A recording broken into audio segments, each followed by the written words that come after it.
Roger, je me tourne vers vous pour le sujet de Télé Monte Carlo, car je crois que là, nous abordons le premier sujet de ce programme de ce soir, qui a eu vraiment des problèmes très graves. Christine Guilaine, écoutez, voilà l'enveloppe que vous nous avez envoyée. Alors là, cassette VHS, cassette son, etc. Un titre, les pionniers du Monteverde. Eh bien, les pionniers, il n'y a pas de pionniers du tout. La cassette image a été volée. Alors, Carrément volée, là. Carrément volée, disparue. Alors, qu'avez-vous fait? Que peut-on faire dans ce cas-là? Regardez s'il y a un sujet de secours. Alors, heureusement, vous aviez, Christine et Guylaine, fait un sujet de secours il y a longtemps déjà. C'était en Tanzanie. Vous vous souvenez? Ça s'appelle Aller-retour. Aller-retour Dar es Salaam, oui, on s'en rappelle. C'était un des premiers films qu'on a fait. Je sais pas... Il paraît que c'était un excellent sujet, Guylaine. Écoutez, je le souhaite, mais je me tourne vers le jury et je dis, je suis sûr que vous allez tenir compte du fait qu'elles ont été véritablement les principales victimes de ce larcin ridicule.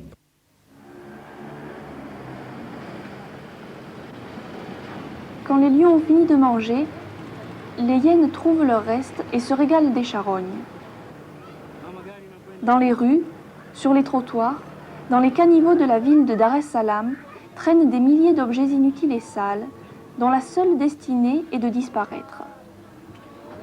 Ils attendent là, en tas puants, le passage d'un camion poubelle. Ils quittent la ville ainsi, pour une destinée qui devrait leur être fatale, c'est-à-dire brûlés par les flammes dans la décharge publique. Mais dans ce cimetière, ils ont encore une chance, car ils y suscitent un grand intérêt. Des dizaines de collecteurs de tous les âges se précipitent à l'intérieur des camions pour les décharger. Dans cette quête, personne ne se plaint ou hésite. Personne ne rechigne sur l'odeur et l'infection. Il faut soulever, gratter, fouiller, triturer. Tous ces gens sont spécialisés. Les uns recherchent les boîtes métalliques, les autres les bouteilles, et il en va ainsi du papier, des ferrailles, du charbon, du plastique, des pneus. Quand ces dizaines de mains auront extrait ces objets de la masse immonde, il ne restera à brûler que ce qui est putrescible. Ces tas de boîtes de conserve, qui n'avaient en ville plus d'intérêt pour personne, représentent ici le pain quotidien de ceux qui les découvrent. Ces objets sont une fois rassemblés, revendus à un homme qui vient là tous les jours, en tracteur. C'est un employé du SIDO, une coopérative de récupération et de recyclage des matériaux. Des objets qui, il y a quelques instants, ne valaient rien, reprennent déjà un peu de valeur. Et même si ce n'est pas grand-chose, tout ce peuple des poubelles trouve déjà son compte dans les quelques shillings qu'on lui donne en échange. Le SIDO, c'est un fouillis d'atelier spécialisé qui réalise des prouesses. Tout est d'abord trié et adapté. Les boîtes de conserve sont aplaties, les tuyaux déroulés, les tôles écrasées, les papiers agglomérés, le verre fondu et les planches rabotées. Tous ces objets qui ont quitté la ville sous forme de déchets redeviennent ici des matières premières. C'est la politique économique de la Tanzanie qui oblige à ce genre de récupération, car on ne trouve rien dans ce pays.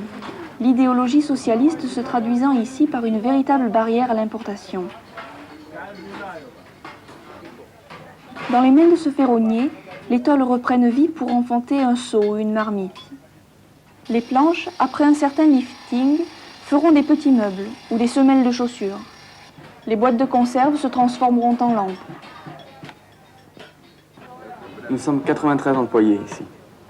Nous rachetons les déchets aux petits collecteurs et nous les transformons en objets utilitaires que nous revendons ensuite aux magasins de la ville. C'est la seule manière pour nous de trouver et fabriquer ce que nous voulons.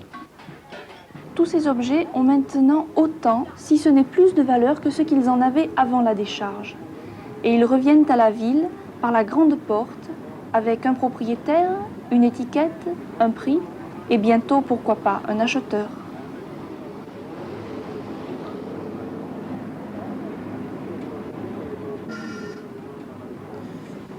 Eh bien, Christine et Guylaine, je constate que déjà en Tanzanie, vous aviez l'œil et le bon. Votre sujet inspire une réflexion à Jean-François Kahn, qui me ferait dire que les ordures et le recyclage, c'est transnational. D'abord, c'est ce qu'on appelle une économie en circuit fermé, ça. C'est vrai. On ne peut pas trouver mieux. Ben oui, c'est le triomphe total de l'écologie, parce que nous, on est très contents d'avoir du papier recyclé. Eux, ils ont des meubles recyclés, des bassines recyclées, des boîtes de conserve recyclées, c'est formidable. Il vaut mieux voir ça que certains pays comme Lima, je crois qu'ils ont dû le voir, où les gens vivent au milieu des ordures et des décharges publiques. Ou comme au Caire, par exemple. Au Caire, où les gens habitent au milieu des décharges publiques, absolument. Vous voyez que votre reportage suscite déjà des réflexions. Vous n'avez donc aucune raison d'être déçu. Vous allez écouter maintenant Christine Guilhem, la notation que l'on vous a accordée. Oui, Roger. Vous m'entendez, Noël? Ah, bon. Noël, Allez-y, avant que... non, c'est pas Roger. Non, Didier. avant que vous jugiez, je voudrais quand même vous préciser une chose. J'ai visionné le fameux film de Télé Monte Carlo avant qu'il ne soit expédié. Et je peux vous dire que depuis 6 mois, je n'avais jamais vu un aussi bon reportage. Alors, je voudrais quand même le dire, sans vouloir influencer les jurés, que c'était un excellent reportage. Et je vous demande peut-être de le noter comme si. Allez-y. Et de quoi il parlait, ce reportage? Nous vous écoutons. J'aimerais bien savoir. Bon, alors on va procéder à la notation, parce qu'on a des petits problèmes de liaison, on ne s'entend pas très bien. Le satellite ne doit pas fonctionner, comme celui de la navette Challenger. Jean-Louis Boudou, Radio-Canada, allez-y. Oui, Christine et Guylaine, je ne serais pas indulgent, parce que franchement, ce film n'a pas besoin d'être indulgent. Ça se regarde très bien, c'est un sujet social qui est toujours d'actualité. C'est un choix donc de sujet qui est très fort. Vous avez fait le tour complet de la question. Ça m'a fait penser un peu au film de Paul-Henri Arny, qui avait fait un film très beau qui s'appelait Les alchimistes de la récupération. Et les notes, c'est 7, 4, 3, 4, 10, 28 points. Pierre-François Chaton, pour la Suisse romande. C'est une bonne leçon que nous donne ici le tiers-monde, et c'est très bien montré par l'équipe de Monte-Carlo. 7, 4, 4, 4 et 8, ce qui fait un total de 27. José Sacré garde sa déception pour lui, puisqu'il représente Télé Monte Carlo. Il sera frustré pendant toute sa vie de ne pas avoir vu ce reportage qui a été subtilisé malheureusement. Bruno Albin pour Antenne 2. Alors tout a été dit, voici mes notes. 8, 4, 3, 4, 9, un total de 28 points. Sophie Eke pour RTL Télévision. C'est vrai que tout est dit. 7, 4, 4, 4 et 8 pour un total de 27 points.